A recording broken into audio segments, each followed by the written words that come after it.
Olá, meus irmãos, a paz do Senhor Jesus. Para nós é uma grande satisfação podermos estar aqui e iniciarmos a nossa aula de hoje, a aula de número 185, hoje dia 6 de março de 2024, nós ainda dentro desse mês de março já estaremos completando 4 anos que estamos realizando lives aqui, eu e o pastor Ciro Zibordi, nas quartas-feiras, com poucas exceções, foram bem poucas as oportunidades em que não pudemos realizar na quarta-feira, e em algum momento foi feito na terça ou na quinta, ou por algum outro motivo acabou sendo por fim cancelado, mas toda quarta-feira no horário de 22 horas através do Instagram CETADB nós estamos aqui para uma aula sempre bastante instrutiva com os nossos irmãos que são alunos do CETADB, que são seguidores do perfil do CETADB, também seguidores do pastor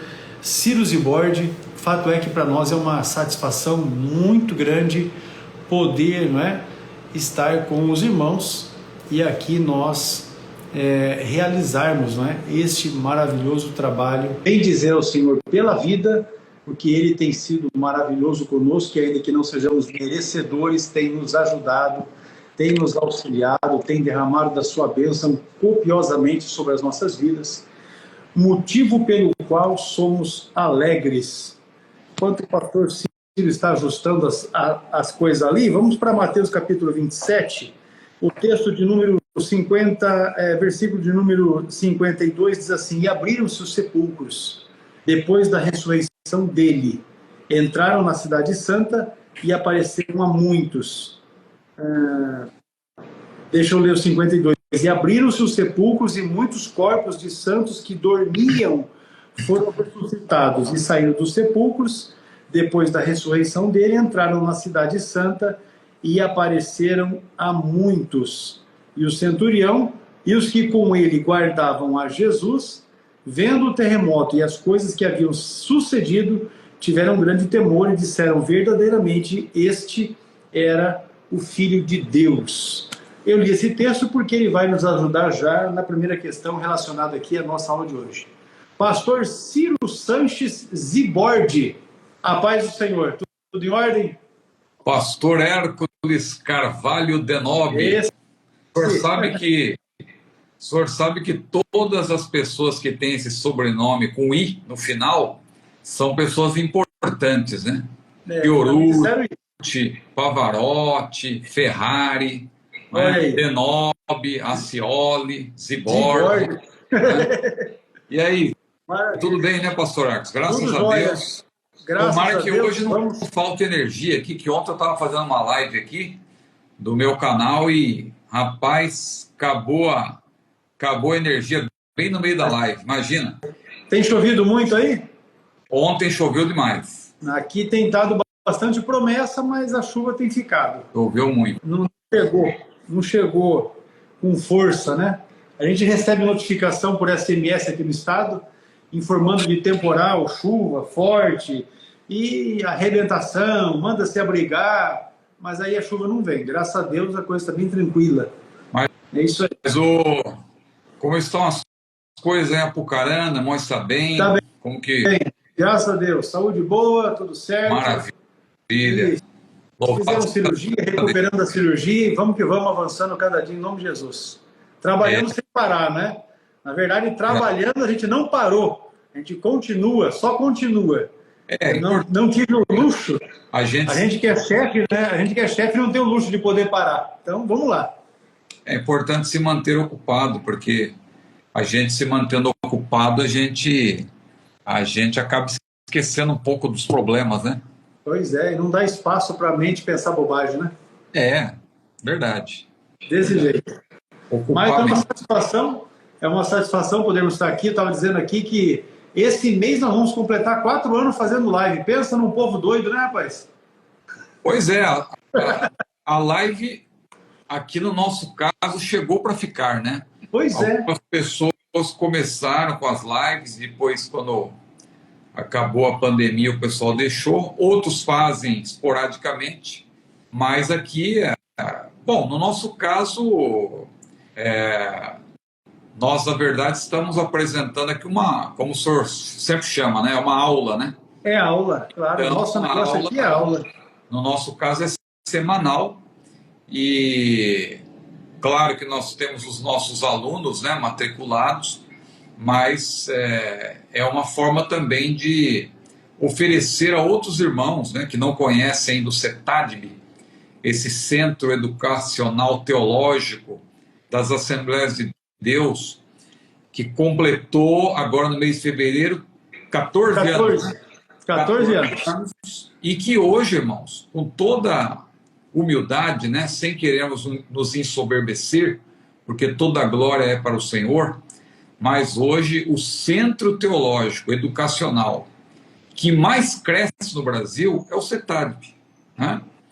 Com todo respeito aos outros que vieram antes de nós, alguns que têm até vamos dizer assim, que eles têm um prestígio até maior, por causa da história, estão ligados também de uma maneira mais forte, né, à história da nossa igreja no Brasil, mas o CETADB, para a glória do Senhor, é mais jovem, porém tem aí atendido os nossos irmãos e feito um trabalho que realmente nós glorificamos a Deus, né, pelo alcance e pelos resultados, né? A gente vê nas redes sociais como as pessoas têm prazer, né, em compartilhar, não é? Quando as pessoas concluem um módulo do curso, quando as pessoas participam de uma formatura, ou até mesmo quando estão estudando, participando de uma aula. Estudando, O pessoal sempre coloca print ali da aula, da lição. Enfim. Então, a gente louva a Deus por isso, né, pastor Alex? Porque o Senhor tem abençoado o nosso CETADB. Numa dessas nossas lives aqui, alguém entrou na live e perguntou o que era o CETADB. Depois eu respondi a pessoa no direct, né, no particular, eu respondi a pessoa o que era o CETADB, qual é o trabalho que a gente realiza e tal, passei divulgação, informação do curso. Inclusive, na última aula mesmo, nós tivemos irmãos que entraram aqui, alunos que começaram o curso e que pararam ali no período da pandemia e agora estão retomando. E nós estamos aí à disposição para atender a todos. Eu quero dizer que ficou fixado aqui o meu contato de WhatsApp pessoal. Os irmãos que quiserem saber a respeito do curso de teologia ou dos cursos, né? É só chamar que a gente responde. No direct, irmão, aqui no Instagram, nós passamos a ter um problema que é assim, nós não conseguimos divulgar ou colocar ali link de site externo. Então, antes eu colocava lá o link para as matrículas, agora não dá mais. Quando a gente coloca o link da matrícula, a Meta, que é a proprietária do Instagram, eles removem ou simplesmente bloqueiam, né, o envio e coloca lá como não enviado. Por isso, em algum momento, o pessoal pede informação no direct, a gente pede, não é, para que eles informem o número de contatos para a gente poder dar retorno, porque a gente quer dar retorno para os irmãos. Mas, infelizmente, a Meta agora está com essa. Eles querem que você pague para utilizar tudo, né? Inclusive para divulgar o seu número de telefone. Eles querem que você pague. Eu havia colocado o link na nossa bio, eles bloquearam também, até que eu tive que ir lá, acessei e fiz alteração na bio, não pude mais colocar o site do CETADB lá na bio, porque eles bloqueiam o nosso perfil. Então, só para os irmãos terem essa compreensão, esse WhatsApp que está fixado aqui no comentário é o meu número pessoal. E a gente responde, viu? Diferentemente de outros, a gente responde. Diferentemente de outros. Não estou dizendo do pastor Ciro, mas de outros diretores de escola, né? Vai ser mais específico, né? Diferentemente de outros, né, diretores de escola, nós respondemos a todos os nossos irmãos. Essa é a verdade. Foi bom que o senhor falou isso aí, porque às vezes eu não dou conta. Eu quero até pedir perdão para os irmãos, porque o senhor sabe que às vezes eu faço alguns posts meio polêmicos, né? E aí o pessoal manda, pergunta mesmo e vem numa quantidade que a gente não tem às vezes condição disso. Então eu vou passar o dia todo só fazendo isso, né? Porque já vem também. Tem um problema também desse negócio, é que é a capciosidade, né? Vem pergunta no Face, vem pergunta no Insta, vem pergunta no YouTube. Quer dizer, eu até dou uma prioridade para o meu canal, né, no YouTube, mas porque lá eu posto mais vídeos e tal. Agora, tem vídeos... A gente, às vezes, pede para os irmãos serem mais objetivos, né? Porque às vezes a pessoa fala assim, a paz do Senhor, e não fala nada. Aí fica esperando você responder. Aí se você fala, a paz do Senhor, aí a pessoa, tudo bem? Aí, fala, tudo bem, e o irmão? Quer dizer, aí fica uma coisa que não... Né? Então, quem for mandar alguma pergunta, alguma coisa, já coloca direto, né? Pergunta tudo, ô irmão. O Senhor se apresenta, né? E fala alguma coisa. Aí, quando é questão de agenda, alguma coisa, eu geralmente passo um outro contato, né? Que eu não gosto de tratar pelo Insta também. E outros casos a gente responde, direciona, indica algum vídeo, mas mas o irmão realmente nesse ponto aí, eu quero até parabenizar o irmão. O irmão realmente responde, o irmão com todas as suas atividades. Eu já tive o privilégio de estar com o irmão, viajando com o irmão, ficando no mesmo hotel, e a gente vê lá a quantidade de pessoas que... Os irmãos não têm ideia como é a nossa vida, né? E a vida do pastor Edson nos bastidores. Às vezes vocês veem na live, tudo bem, mas vocês têm que ver que tem também os bastidores, né? Então imagine a quantidade de mensagem, ligação e problema e tal, e tudo isso, né? Tendo que resolver. E por isso que às vezes não há como responder na hora. Mas mesmo assim, o pastor Edson, ele sempre responde, né? E às vezes eu vejo que o irmão responde na hora mesmo, né? O irmão vai... Eu vou em cima. Eu vou em cima. Em cima. Eu posso estar fazendo qualquer atividade. Uma questão, eu já respondo. Para não deixar acumular, né? Não, para não deixar. Respondo em cima. E vamos lá. Pois bem, meu pastor, vamos iniciar então a nossa pauta. Os irmãos já foram chegando. Eu já vi que o Alisson está por aí, o Diomar está por aí. Eu vi também que a irmã Jaqueline também já está por aí.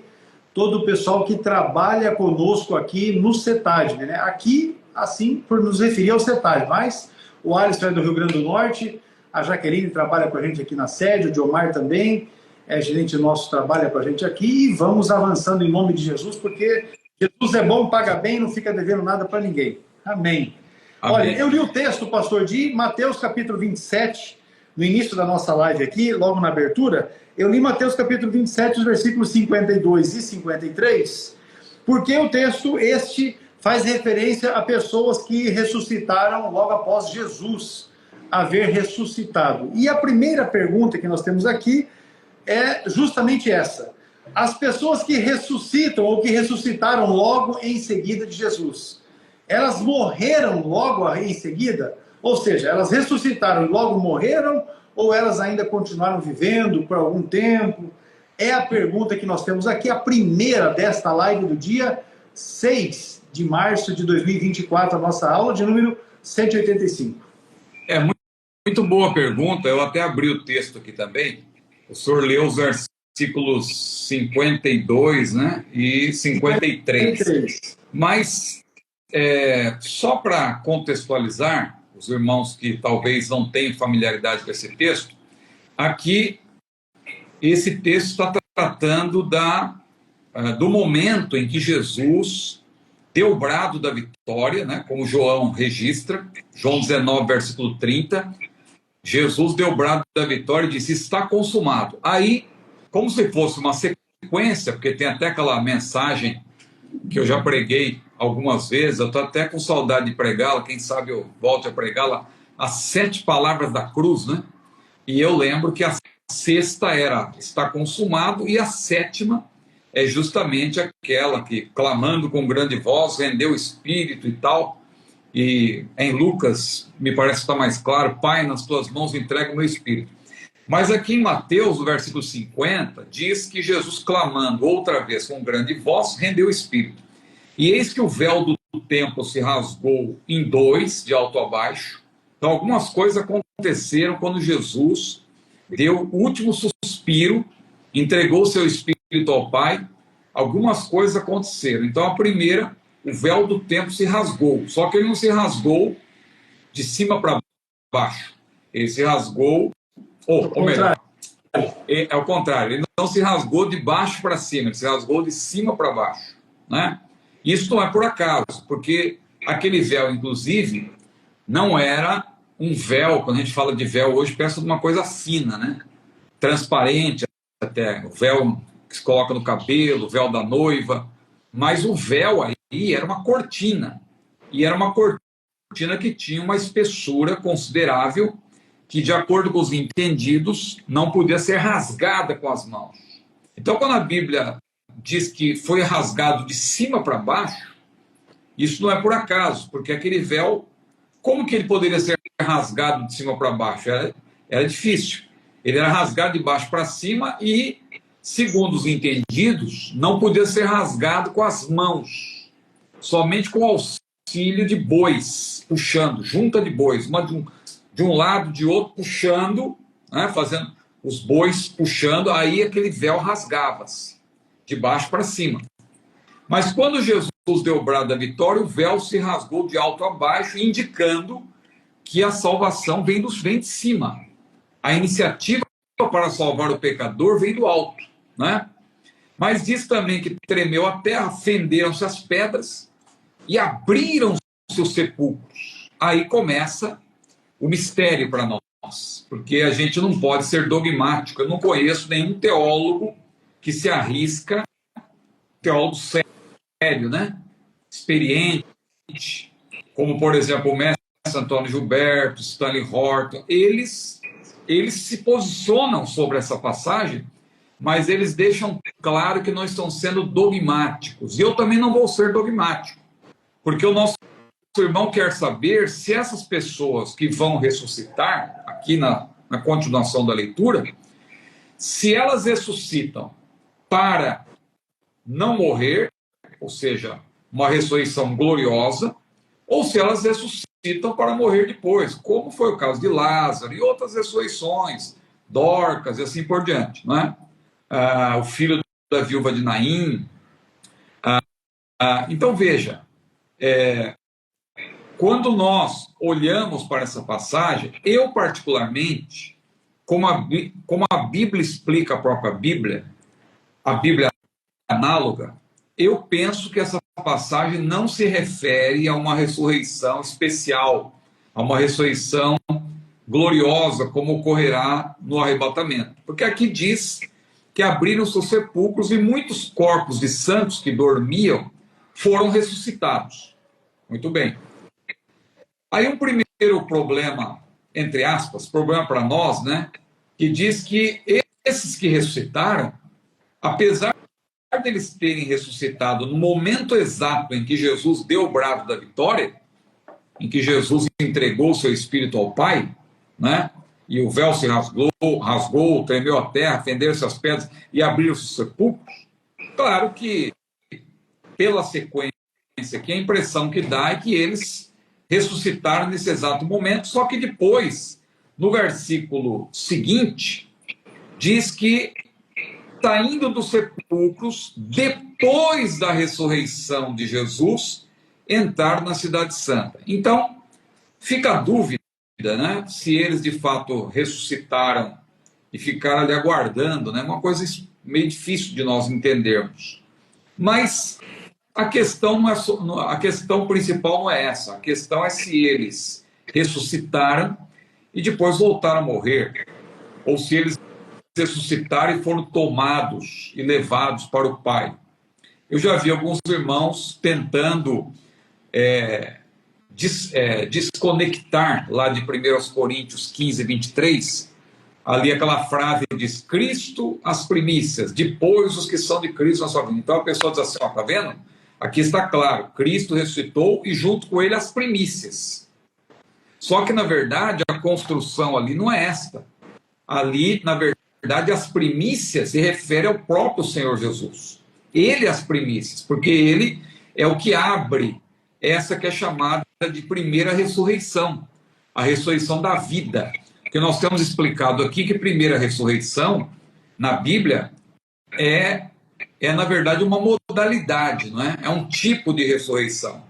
Não é um evento único, porque você vai encontrar em vários momentos diferentes, os salvos ressuscitando. Tem o próprio Senhor Jesus, que é o que abre, Cristo as primícias, E diz a Bíblia depois que são de Cristo na sua vinda. Só que a vinda de Jesus, claro, ela tem o seu evento desencadeador, o arrebatamento, mas ela continua num período, vamos dizer assim, de 7 anos, porque a volta de Jesus propriamente dita, ela só se concretiza quando ele pisar aqui na terra. Porque senão não seria uma volta. A volta, porque Jesus já veio uma vez, pisou na terra, e ele vai voltar e vai pisar de novo aqui na terra. Só que isso não acontece no arrebatamento. Isso acontece no fim do período tribulacional, quando Jesus, de acordo com Apocalipse 19, a partir do versículo 11, ele desce em glória juntamente com a igreja juntamente com ele. Aí ele vai pisar aqui na terra. Aí acontece também uma ressurreição. E ali aquela ressurreição acontece quando Jesus está na terra e depois de alguns eventos. Porque quando você lê Apocalipse 20, versículos 4 e 5, diz que Jesus já desceu, já venceu o anticristo, já venceu o falso profeta, eles já terão sido lançados no lago de fogo, Jesus já terá posto fim à batalha do Armagedon, já terá também posto fim, né? No período tribulacional, e aí o diabo terá sido preso por 1000 anos, e só depois disso é que diz lá, Apocalipse capítulo 20, versículos 4 e 5, que os mártires do período tribulacional vão ressuscitar. Note, com Jesus já com os 2 pés na terra, e ali diz que é a primeira ressurreição. Ora, mas como aquela é a primeira, se fosse um evento único, se no arrebatamento diz que os mortos em Cristo irão ao encontro do Senhor nos ares. Ele não vai estar na terra. Então fica claro, como a Bíblia explica, a própria Bíblia, que a ressurreição de 1 Tessalonicenses 4, bem como a de Apocalipse 20, 4 e 5, formam parte da mesma modalidade de ressurreição, a ressurreição da vida. Agora, eu não tenho permissão, olhando para o texto sagrado e olhando para a analogia geral da Bíblia também, eu não tenho permissão para afirmar que essas pessoas, esses santos que ressuscitaram por ocasião da morte de Jesus e só saíram dos sepulcros por ocasião da sua ressurreição, eu não tenho permissão para afirmar peremptoriamente que esses aqui ressuscitaram já num corpo glorioso, porque a Bíblia não diz isso. A Bíblia não diz isso. Então, eu tenho a tendência, eu não sou dogmático, mas eu tenho a tendência, à luz de 1 Coríntios 15, 23, que eu acabei de citar, a minha tendência é de afirmar que estes santos aqui entraram em Jerusalém, eles ressuscitaram de fato, voltaram à vida, mas depois voltaram a morrer. Eles não receberam corpos glorificados. Porque o texto de 1 Coríntios 15, para mim, esse é claro. Cristo, as primícias. Ele é que abre a primeira ressurreição. Depois, os que são de Cristo na sua vinda. Na sua vinda, na sua segunda vinda. Ah, irmão Ciro, mas esses aí são uma amostra. Isso aí é uma maneira de Deus provar que os santos vão ressuscitar. Não. Mas isso aí não precisa, porque Paulo foi claro em dizer que a própria ressurreição de Cristo já é essa garantia. Porque lá em 1 Coríntios 15 mesmo, Paulo disse, né? Ali a partir do versículo 18, ele disse, olha, se Cristo não ressuscitou, é vã a vossa fé, os que dormirem em Cristo estão perdidos, e se esperarmos em Cristo só nesta vida, somos os mais miseráveis de todos os homens. E também, mas aí, só para concluir, mais adiante ele diz, mas agora Cristo ressuscitou, e foi feita as primícias. Olha como Paulo diz, Cristo ressuscitou, ele já diz no versículo 20 isso, depois ele reitera no versículo 23. Olha como a Bíblia explica a própria Bíblia. Não tenho como desconectar ali Cristo das primícias, porque o próprio Paulo, em 1 Coríntios 15, 20, ele diz que Cristo ressuscitou e foi feito as primícias dos que dormem. Então, Cristo é as primícias. E o mesmo Paulo diz, Cristo as primícias, depois são de Cristo a sua vida. Paulo não disse, olha, Cristo Cristo, as primícias, e também aqueles que ressuscitaram junto com ele, quando ele ressuscitou. Não. Então, eu vejo como um milagre extraordinário a ressurreição desses santos, mas eu não vejo como uma ressurreição gloriosa. Mas, irmão Ciro, o irmão, então, está em oposição ao pastor Antônio Gilberto, porque o pastor Antônio Gilberto, ele defende essa posição. Não. Leia com atenção o que o mestre Antônio Gilberto escreveu. Ele não é dogmático. As pessoas têm uma tendência, às vezes, de pegar uma opinião e transformar num dogma. Hoje até um irmão me contestou sobre algo que eu falei ontem na minha live, sobre os nicolaítas, porque o mestre Severino Pedro da Silva, no seu livro que eu tenho aqui comigo, ele diz que não acredita naquela suposição, né, de que Nicolau era o líder daquela seita dos nicolaítas e de que Nicolau era um dos 7 eleitos lá de Atos 6. Agora, eu não afirmo peremptoriamente isso, mas é uma sugestão, porque ninguém menos que Irineu de Lyon, que viveu ali poucos anos depois de João, né? João morre no ano 100 mais ou menos, e Irineu de Lyon, ele nasce em 130, ou seja, 30 anos depois. Então, ele ouviu muita coisa ali, das pessoas que estavam próximas de João. Então, eu acredito que Irineu de Lyon sabia do que estava falando. Mas o mestre Severino Pedro da Silva, de saudosa memória, que foi meu professor e que também foi diretor da instituição na qual me formei, depois também me tornei professor ali, ele era o diretor na época, ele tem uma posição, ele não é dogmático, ele deixa claro, porque o texto bíblico não diz isso, mas ele acredita que não era os discípulos ali de Nicolau, né? Mas acabei abrindo um parênteses, voltando aqui para o texto, o mestre Antônio Gilberto, ele tem uma tendência, o mestre Antônio Gilberto, saudosa memória, na sua obra O Calendário da Profecia, ele sugere, mas ele não é dogmático, que esses santos podem ter ressuscitado já para serem glorificados. Eu, particularmente, não vejo dessa forma, mas também não vou ser dogmático. A minha tendência é acreditar que o texto de 1 Coríntios 15, 23, que é explicado pelo versículo 20, Paulo deixa claro que as primícias são referência ao próprio Cristo, e não aqueles que ressuscitaram também junto com ele, ou que saíram dos sepulcros, né, junto com ele, já que, pelo texto aqui, eles teriam ressuscitado.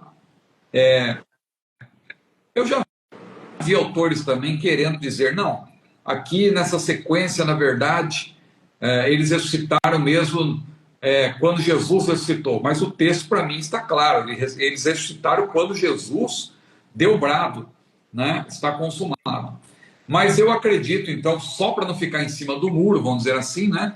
Eu acredito que eles não ressuscitaram em corpos gloriosos, eles ressuscitaram para morrer depois, porque isto de ter os corpos glorificados está prometido para os santos por ocasião do arrebatamento da igreja, como Paulo falou, que o que é mortal vai se revestir da imortalidade, o que é corruptível vai se revestir da incorruptibilidade na vinda do Senhor. 1 Coríntios 15, pode ler, a partir do versículo 51.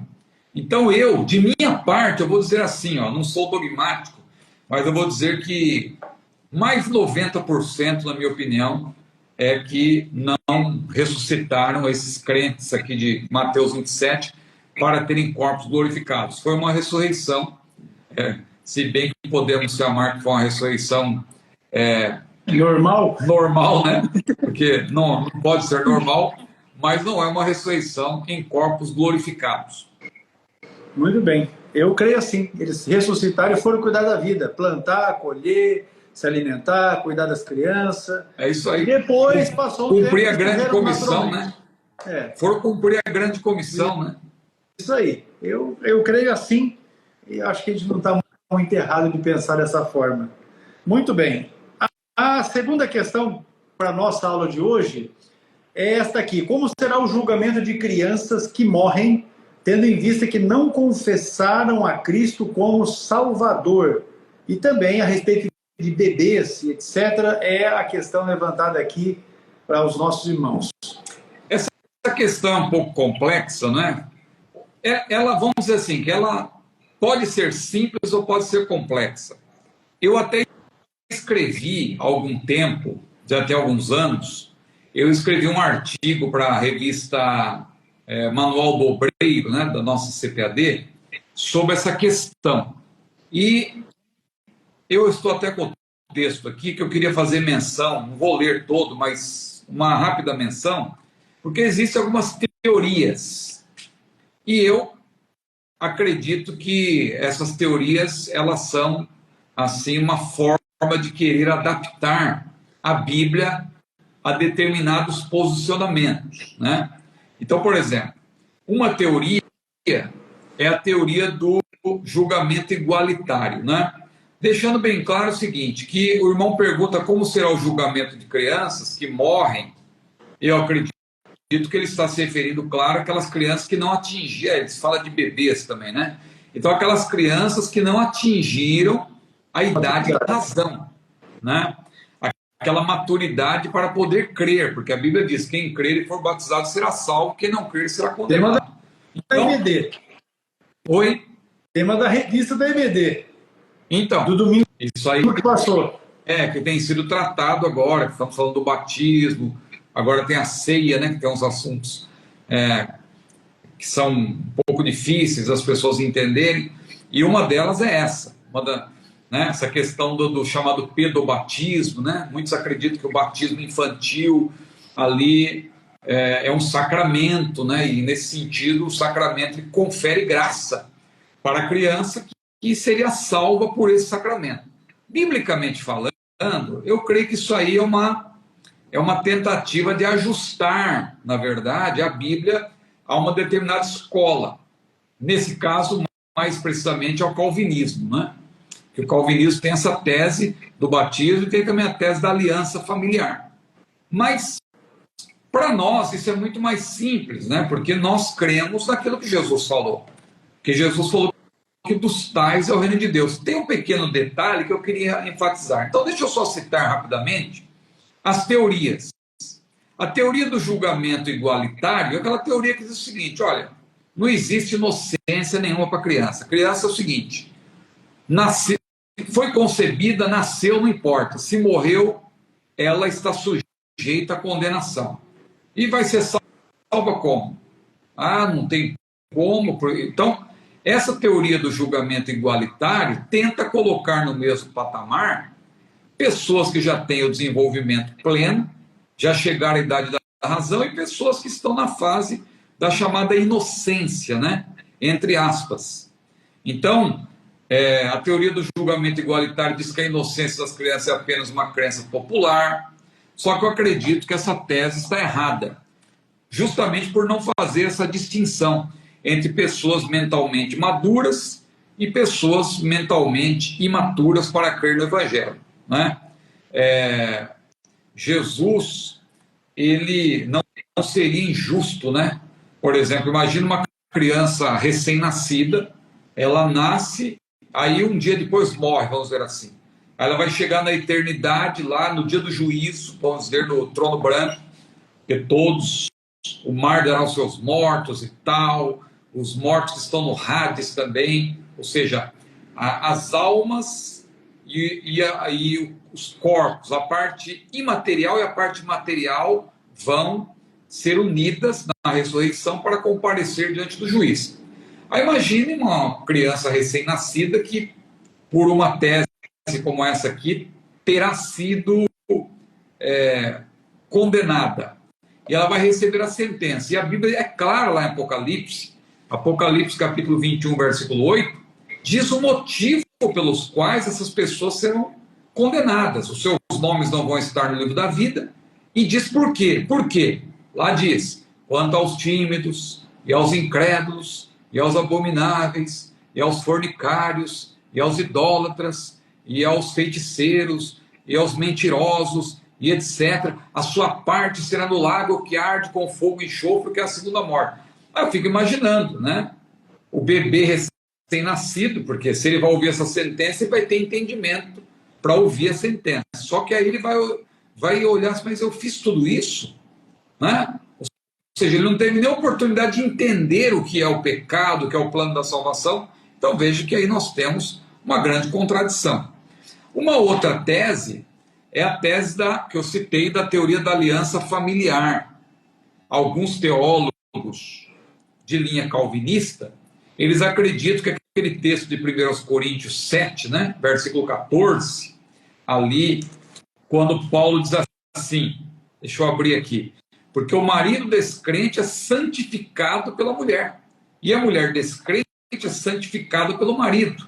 De outra sorte, os nossos filhos seriam imundos, mas agora são santos. Então, essa tese da aliança familiar diz o seguinte, essa tese está até ligada ao batismo infantil também, diz o seguinte, que a criança, se ela fizer parte de uma família salva, de uma família eleita, ela estaria salva também justamente por isso, porque por causa da aliança familiar, que Deus respeitaria essa aliança, porque aqui diz o texto que a mulher descrente é santificada, o marido descrente é santificado pela mulher. Só que quando você lê a Bíblia, com atenção, a Bíblia explica a própria Bíblia, você vai ver que Paulo aqui não está falando de salvação.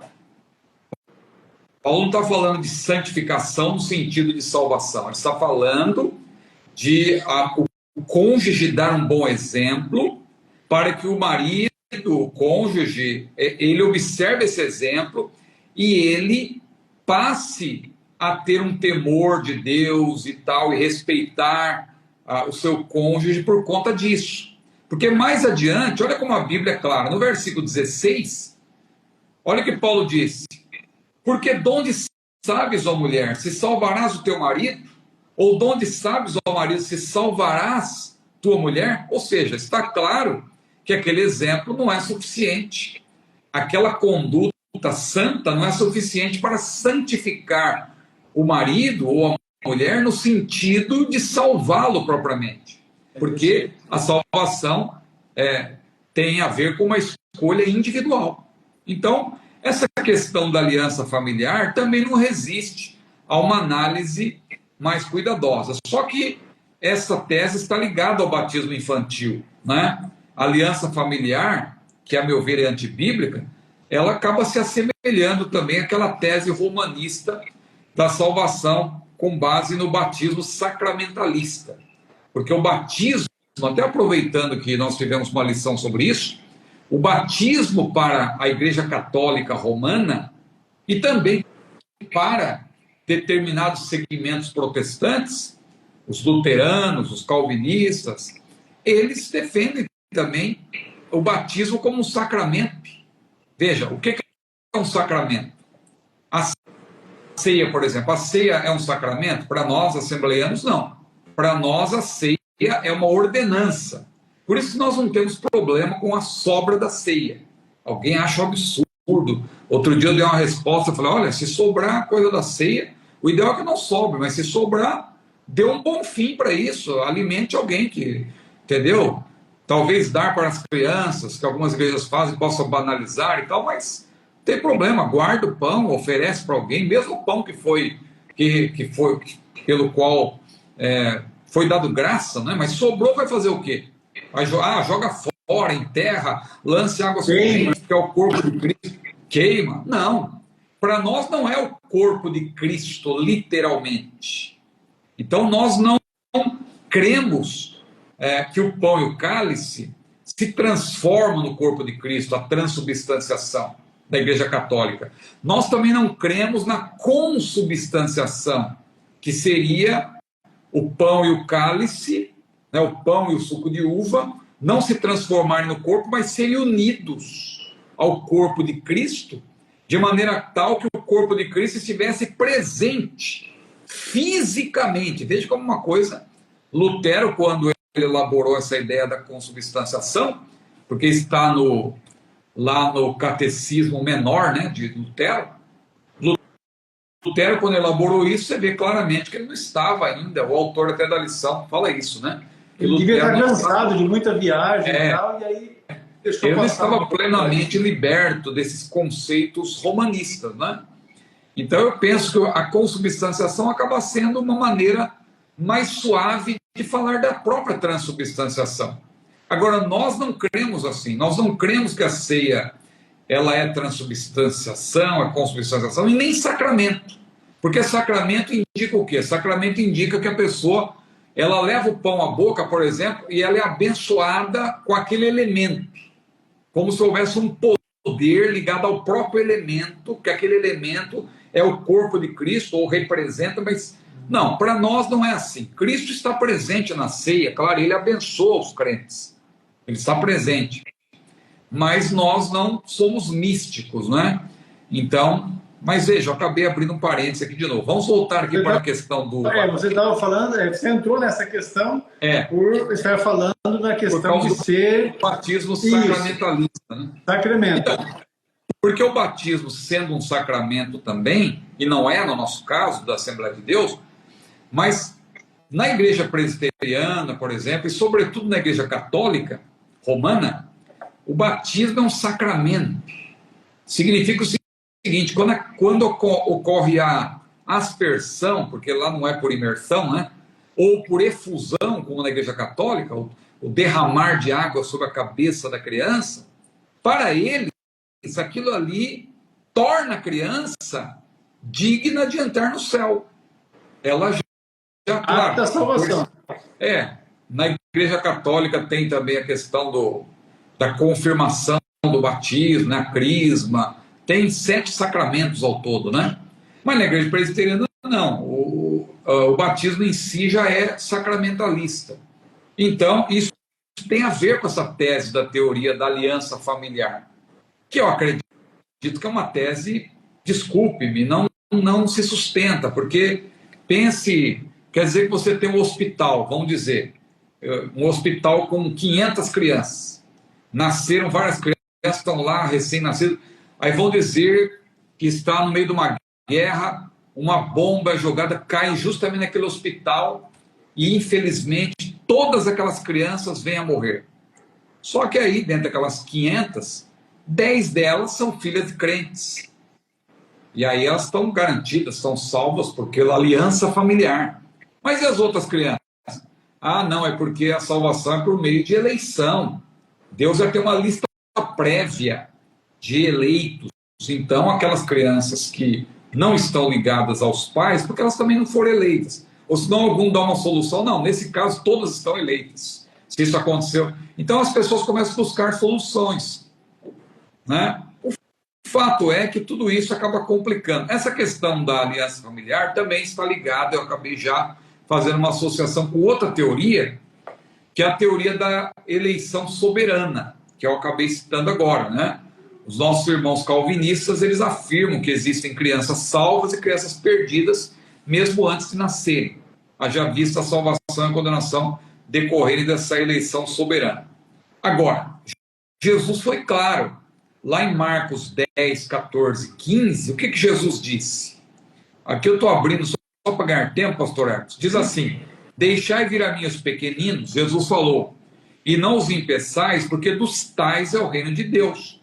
Em verdade, vos digo que qualquer que não receber o reino de Deus como uma criança, de maneira nenhuma entrará nele.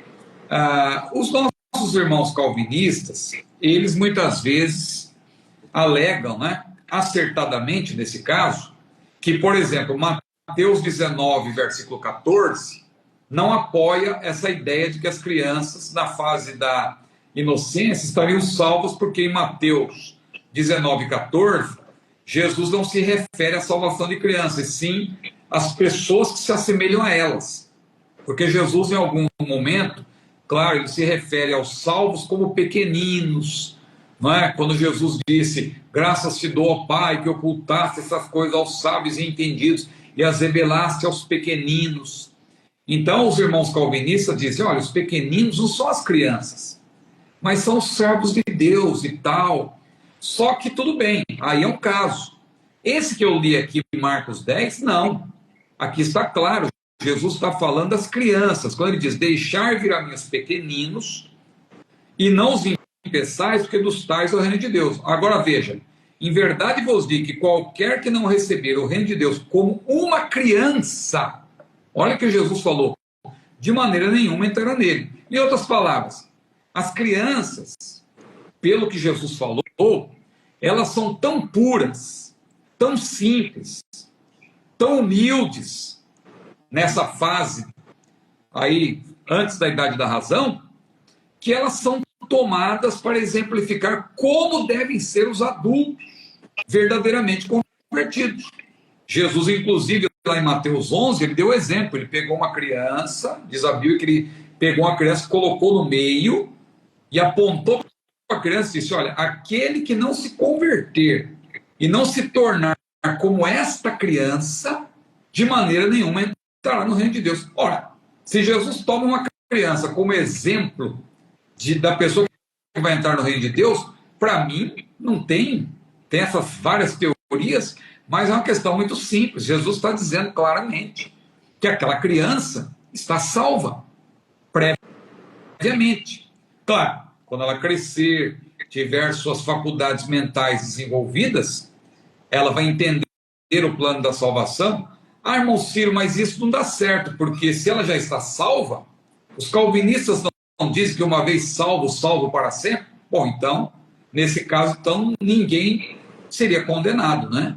Porque, imagine, se a criança, um dia ela já foi salva, porque vão dizer que, em tese, o recém-nascido, por exemplo, está salvo, porque ele não tem a idade da razão ainda, não consegue entender, né, o plano da salvação. Então, está salvo. Uma vez salvo, salvo para sempre, então ninguém seria condenado. Então é claro que essa tese também não subsiste. Há uma análise mais cuidadosa. Essa criança estaria salva, claro, se vier a morrer nessa fase da imaturidade, vamos dizer assim, mas se ela tiver o seu desenvolvimento, crescer, ela vai ser exposta ao plano salvífico, e aí vale o que Jesus falou, quem crer será salvo, quem crer e for batizado será salvo, quem não crer será condenado. Então eu concluo, aí tem muita coisa que eu coloquei aqui, né, porque eu fiz um artigo sobre isso, mas eu acredito que, no geral, já deu para entender mais ou menos a minha posição, respondendo a pergunta, então, como será o julgamento de crianças que morrem, tendo em vista não confessarem Cristo como Salvador, os bebês, elas não confessam, se elas morrerem nessa fase, porque elas sequer tiveram a capacidade de entender, porque as suas faculdades intelectuais não foram plenamente desenvolvidas para crer. Então, elas estão na fase da inocência, entre aspas. Embora ninguém nasça inocente no sentido do pecado original, né? Mas eu digo inocente porque foi alcançada pela graça. Porque, claro, o ser humano já nasce em pecado. Todos pecaram, destituídos estão da glória de Deus. Jesus falou, Paulo falou isso. Também está escrito, né? O salmista falou, em iniquidade fui formado, em pecado me concebeu a minha mãe. Salomão falou, quem poderá dizer, purifiquei o meu coração, limpo estou do meu pecado. Todos pecaram. Por um homem entrou o pecado no mundo e pelo pecado da morte. Não há ninguém que seja inocente nesse sentido. Só que nós temos que distinguir entre o pecado original e os pecados atuais. Do que tange ao pecado original, claro, todos pecaram. Atingindo a fase da maturidade, a pessoa tem que crer para ser salva. Crer e se arrepender. Mas a criança que morre, digamos assim, antes dessa fase, ela é alcançada pela graça de Deus. A graça de Deus se mostra preveniente, ela vem antes. Então a graça preveniente de Deus, ela vem no sentido de capacitar o pecador já adulto para que ele possa entender o plano e tomar a decisão, mas ela também vem nesse sentido de tornar a criança salva, protegida, né? Se ela vier a morrer nessa fase da inocência, nessa fase anterior à idade da razão, né? Creio que deu para entender, né, professor? Ficou muito claro. Teve uma irmã que fez a pergunta aqui, quando é que passa essa fase, ou seja, quando é que uma criança deixa de ser inocente. Há um tempo mais remoto, as crianças alcançavam maturidade com mais idade do que hoje, né? Porque hoje as crianças são expostas a muita informação através de celular, tablet, computador, até na escola. A quantidade de informação a que uma criança está sendo exposta é muito maior do que era há 20 anos, 30 anos atrás. Então, hoje, as crianças elas atingem essa condição com menos idade, mais cedo. Tem criança que com 10 anos, 9, 8 anos, já está entendendo exatamente o que é o pecado, quando ela está pecando, ofendendo a Deus. E aí, então, é a partir desse momento que esta inocência, aspas, né? Na inocência, ela passa a ser superada e aí a criança já passa a ter compreensão de fato de que ela está pecando contra Deus e que precisa da salvação. Até porque, conforme falamos na nossa aula da escola dominical, Deus não tem netos, né? Só tem filhos. E aí chega o tempo de que a criança, alcançando essa fase de maturidade, precisa aceitar Jesus como seu Salvador. E para encerrar a nossa aula de hoje, pastor, essa questão aqui é uma questão que demanda tempo. O que é que está detendo o anticristo? Demanda tempo, mas a gente já tocou nessa questão bastante. Várias vezes, verdade. Faz parte, inclusive, do nosso curso, né? Com certeza. O curso Perguntas Escatológicas responde essa... Né? Aqui, ó. Para quem não conhece... Aqui. Para quem não conhece o nosso curso Perguntas Escatológicas, ele foi elaborado em torno de 101 perguntas que vocês fizeram nas lives. E a gente fez uma seleção das principais, aquelas que cobrem todo o plano escatológico que está na Bíblia, e uma delas é essa. Então, quem quiser fazer esse curso, olha aí, ó, tem aí o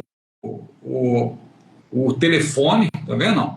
Tire um print aí da tela, ó, e você pode solicitar, falando diretamente com o pastor Hertz, também, que ele deixou aqui o WhatsApp dele embaixo. Você pode fazer esse curso. É um livro, mas também acompanha o curso. É mais que um livro. Se você quiser um livro completo para você entender a escatologia, é esse. Modéstia à parte. Só que além do livro, é o curso. É o curso. Você tem também as lives que foram gravadas explicando essas perguntas que estão aí.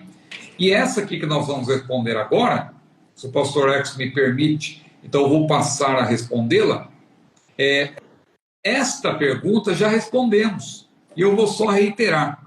O que está detendo o anticristo? Em primeiro lugar, tem que fazer uma pequena distinção aqui. O espírito do anticristo é uma coisa. O homem do pecado que vai se manifestar é outro conceito. Porque muita gente, às vezes, pensa que o anticristo, as pessoas pensam que o anticristo vai ser a própria encarnação do demônio, ou que o anticristo já está no mundo, mas ele não se manifesta porque a igreja ainda está no mundo. Não necessariamente, né?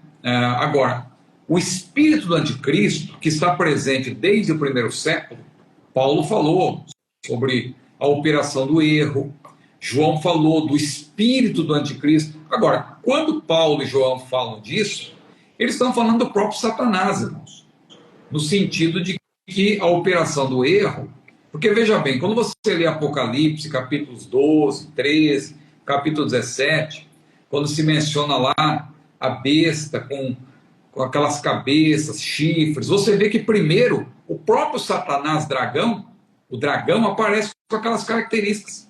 E depois vem a besta com as mesmas características. Por quê? Porque a besta, que é o anticristo, vai ser um preposto de Satanás. Ele vai ser um representante de Satanás. E ele, por isso, ele carrega as mesmas características de Satanás, né? Porque ele vai estar a serviço do diabo. Então, quando se diz a respeito do espírito do anticristo, irmãos, o anticristo, nesse caso, é o próprio diabo. Ele é aquele que se levanta contra Cristo. Então, hoje, o anticristo está presente no mundo porque Satanás está presente no mundo. O espírito do anticristo. Agora, Paulo foi muito claro, quando ele fala do anticristo, no sentido do homem do pecado, ele está falando de uma pessoa, um ser humano, que como preposto de Satanás, vai se levantar após o arrebatamento da igreja, porque o texto de 2 aos Tessalonicenses não dá tempo de ler, mas é um texto muito claro, 2 aos Tessalonicenses 2, a partir do versículo 1 até o versículo 11. Ali você tem a leitura completa. Paulo fala da vinda do Senhor e nossa reunião com ele, é uma referência ao arrebatamento. Depois ele fala do dia do Senhor, que não é a mesma coisa, porque o dia do Senhor será desencadeado pelo arrebatamento. O arrebatamento é um evento desencadeador. Então, quando a igreja é arrebatada, desencadeia-se o dia do Senhor, que é o dia de juízo, é o dia em que Deus vai tratar com o ser humano, vai tratar com Israel, vai tratar com as nações. E aí, nesse período, claro, o homem do pecado vai se manifestar. Não será isso, ou seja, o dia do Senhor, ele não começa sem que antes venha também o homem do pecado. Então, o que está detendo o anticristo, nesse sentido, o homem do pecado, é o fato de a igreja ainda estar na terra. Porque, na verdade, ali se menciona um que detém até que do meio seja tirado. Esse um que detém, veja, não pode ser o poder do próprio diabo, porque o diabo não está detendo o próprio diabo. Só pode ser um poder sobrenatural que pode vencer Satanás. Esse poder é da igreja? A igreja em si não tem esse poder. A igreja tem um poder que é o poder do Espírito. Então, esse um que detém até que do meio seja tirado, veja, a Bíblia é análoga. Não pode ser outro a não ser o próprio poder do Espírito Santo. E ali diz claramente, há um que detém até que do meio seja tirado. Por que ele vai ser tirado do meio? Esse poder restringidor do mal, que restringe o homem do pecado. Ele vai ser tirado, por quê? Porque a igreja vai ser arrebatada. O Espírito Santo, no dia de Pentecostes, ele veio para habitar na igreja. Jesus disse, ele estará convosco e estará em vós. O Espírito Santo sempre esteve na terra, ele é onipresente. Quando Deus criou todas as coisas, a Bíblia diz, no princípio era o verbo estava com Deus, o verbo era Deus, todas as coisas, e diz que lá em Gênesis, né, no princípio criou Deus os céus e a terra, e o Espírito de Deus se movia ou pairava sobre as águas. O Espírito de Deus sempre esteve presente, ele é onipresente. Só que no dia de Pentecostes, ele veio para habitar, porque começa a era da igreja. Então, no dia de Pentecostes, ele passa a habitar, ele entra no meio, vamos dizer assim.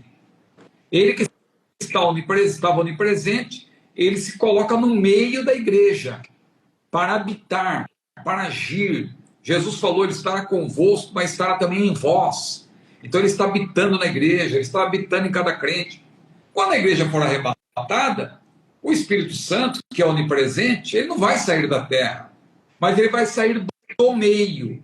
Ora, onde ele está hoje? Em que meio ele está hoje? Ele está no meio da igreja. Então ele vai sair desse meio. Ele vai sair do meio da igreja, vai acontecer o efeito inverso do Pentecostes. Porque no Pentecostes, ele que estava onipresente, veio para estar presente de maneira específica na igreja.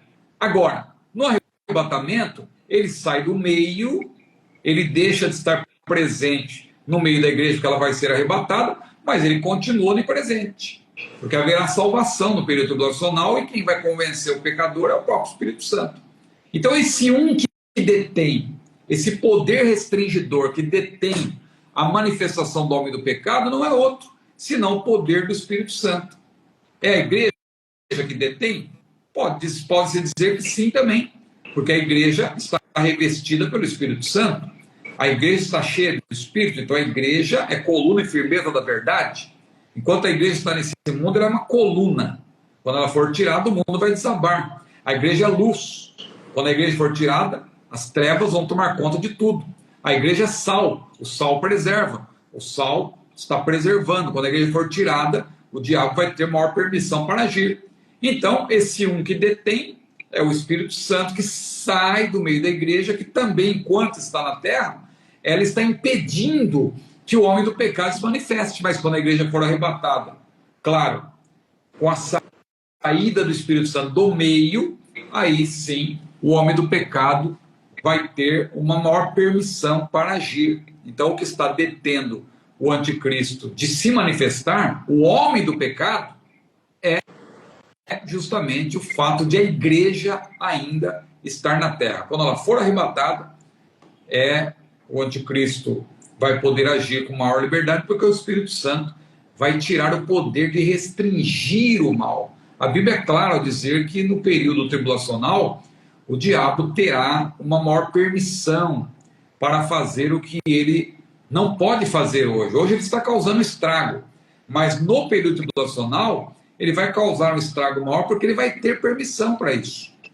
Porque ele vai ser precipitado, diz lá Apocalipse capítulo 12. Porque hoje o diabo, ele age na terra, mas o seu trono onde é? No segundo céu. Ele é o príncipe das potestades do ar, né? Ele está no que é chamado de segundo céu, né? Porque nós, vamos dizer assim, nós estamos no primeiro céu. Aí tem o segundo céu, aí o segundo céu, onde estão as potestades.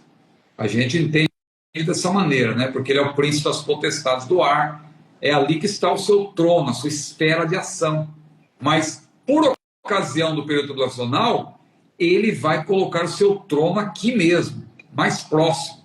Ele vai poder agir com mais... Isso quer dizer que ele vai ter maior liberdade para agir e fazer aquilo que Deus permitirá que ele faça, porque Deus também vai estar julgando a terra, e nesse sentido o diabo ele vai estar, embora ele seja inimigo de Deus, ele vai acabar cumprindo um propósito dentro do plano de Deus, né?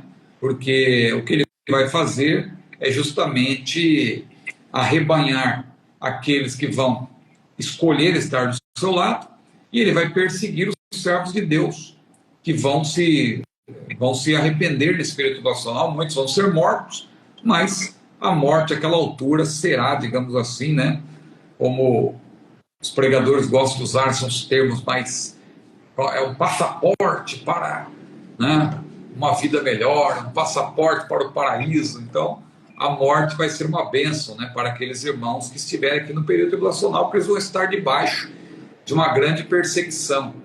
E então, eles vão... o anticristo fará guerra aos santos e os vencerá. Mas a Bíblia diz lá também, Apocalipse 7, que eles é que vão vencer pelo sangue do Cordeiro. Eles não terão as suas vidas por preciosas, vão morrer, mas eles vão vencer também pelo sangue do Cordeiro. Está claro lá em Apocalipse capítulo 7. Maravilha, meu pastor. Só lembrando os irmãos que toda quarta-feira, 22 horas, no Instagram do CETADB, acontece a aula ao vivo. Esta aula que acontece ao vivo, ela fica gravada no nosso perfil CETADB do Instagram, e no dia seguinte, no dia útil seguinte, nós também disponibilizamos a live no nosso canal CETADB no YouTube. E até porque nós temos vários irmãos que assistem no YouTube, até porque não tem perfil no Instagram, eles assistem na quinta ou na sexta-feira, conforme o caso, lá no nosso canal no YouTube também. Então, os irmãos têm essa opção, mas é apenas para reafirmar que toda quarta, a nossa próxima aula será quarta-feira, dia 13 de março de 2024. E você, com certeza, é muito bem-vindo. Pastor Ciro, a oportunidade está contigo para as suas considerações finais. Falando em 13 de março, eu quero lembrar os irmãos que dia 16 é meu aniversário, então estou aceitando presentes. Quem quiser mandar para mim café, olha, aí eu vou receber o café, vou fazer um vídeo, cafezinho sem açúcar. Aleluia! Né? Olha aí. Glória! É brincadeira, viu? Mas o ano passado eu recebi uns cafés aí, viu? Eu lembro. Brincando, a gente brinca assim, o pessoal leva a sério. É isso, isso aí. Olha, maravilha. Então eu quero agradecer pela oportunidade. Amém. O pessoal tá rindo aí. eu quero agradecer, pastor Arcos, pela oportunidade e dizer que é uma bênção, né, participar desse momento de comunhão. A internet tem sido uma bênção, né? As redes sociais, com todos os problemas, e com esse problema que tem agora aí, que estão querendo novamente, né, prejudicar, censurar e tal, mas graças a Deus, até aqui nos ajudou o Senhor, e nós estamos felizes por essa oportunidade de poder interagir com os irmãos todas as quartas-feiras. Então, os irmãos, por gentileza, divulguem esse nosso trabalho, convide mais alunos, convide pessoas para estudar no CETAD, visitar o canal do CETAD no YouTube. Olha, você que quer aprender teologia, você tem uma fonte à sua disposição, o canal do CETAD. Mas você sabe que estudar sem orientação, né? Às vezes a pessoa tem tanta coisa, eu me vejo assim às vezes, tem tanto vídeo para assistir, que eu falo, meu Deus, qual que eu assisto primeiro e tal, eu começo a assistir um, aí dá vontade de ver o outro. Então, sem organização, ninguém aprende. Então, se você quiser aprender, tem que fazer o curso do CETAD, ter um livro, porque o livro te faz dá um norte, ter disciplina, dá um norte. Então, você vai ler para fazer uma prova e aquilo vai te ajudar, né? Então, eu estou dizendo isso porque o telefone do pastor Arcos ainda está aqui no rodapé da tela. Aí, ó, 43 é o código, 99960-8886. Olha, fácil de decorar, hein? Fácil de gravar. 9 é 3 vezes, 999, tá vendo? Não é 666, mas é ao contrário, né? De cabeça para baixo. 999, tá vendo? 60-8886. Olha que fácil. Aí você liga para esse número, aliás, manda uma mensagem, que é o WhatsApp, e pede para estudar teologia com CETAD. Você não vai se arrepender. Não vai se arrepender. Muita gente hoje em dia, eu percebo uma sede que as pessoas têm de aprender. E as pessoas não sabem, com quem que eu estudo? As pessoas às vezes mandam mensagem, irmão Ciro, me indica, me recomenda. Então, olha aqui, ó, a sua oportunidade é essa. Estude com o CETAD. Olha aqui, ó. Eu estou vestindo a camiseta do CETAD, a camiseta do CETAD, pastor. Olha aí, tá vendo? Então, meu amigo, nós estamos aqui no mesmo time, né? O time dos santos, que vão para a glória. Esse aí. Amém? O time que nunca perde, né, pastor? Esse aí. O outro está meio devagar, viu? Santos que florescem como palmeiras, porque meu Deus, eles aí que são meio carnais, os carnais de Corinto, fica para lá, né? Mas, maravilha, maravilha. Deus abençoe. Eu quero. Amém, amém. Deus abençoe vocês também aí no Rio de Janeiro. Irmã Ivone, que sempre está com a gente, estivemos juntos aqui em nossa igreja sede. Recentemente, na sexta-feira, tivemos uma Assembleia Geral para eleição da diretoria do nosso SOS Ebenezer, também para as novas diretrizes da igreja. Louvamos a Deus, pois o trabalho do pastor Ednei tem prosperado, a igreja tem crescido, muitos irmãos chegando à igreja, muitas famílias, né, vindo para a igreja, muitas almas. Agora mesmo nós tivemos, antes da live aqui, o pastor Ednei publicou no canal da igreja aqui o culto que realizado em um dos bairros aqui da cidade, várias vidas que se entregaram para Jesus. Então nós estamos vendo um movimento de Deus do céu para abençoar a nossa igreja Assembleia de Deus aqui em Apucarana. Pastor Ciro, mais uma vez, Deus abençoe você, a sua casa, e nós ficamos de prontidão aqui sempre. Quarta-feira, dia 13, 22 horas, Instagram CETAD, aula ao vivo.